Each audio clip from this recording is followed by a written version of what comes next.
Setelah sempat tertunda karena penyelesaian sengketa pemilu di Mahkamah Konstitusi, KPU OKI akhirnya menetapkan kursi dan caleg terpilih periode 2024-2029.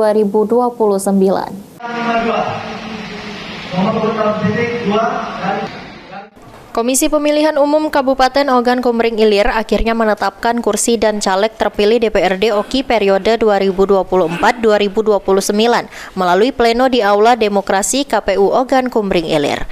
Penetapan caleg terpilih sempat tertunda lantaran adanya sengketa hasil pemilu yang disidangkan di Mahkamah Konstitusi.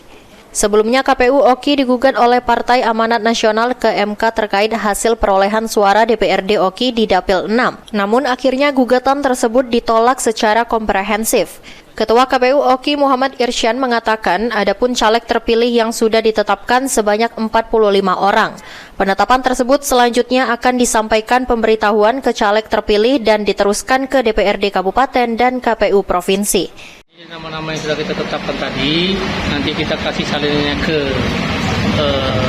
katakanlah DPR calon terpilih tetap itu masing-masing, kemudian kita serahkan juga ke DPR, DPRD, dan ke provinsi. Pelantikan itu kita belum tahu pasti, kalau jadwal kemarin Oktober, tapi apa kata awal November, jadi kita tunggu petunjuk selanjutnya.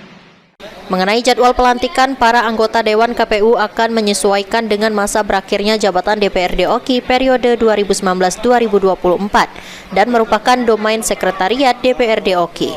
Novan Wijaya, PAL TV.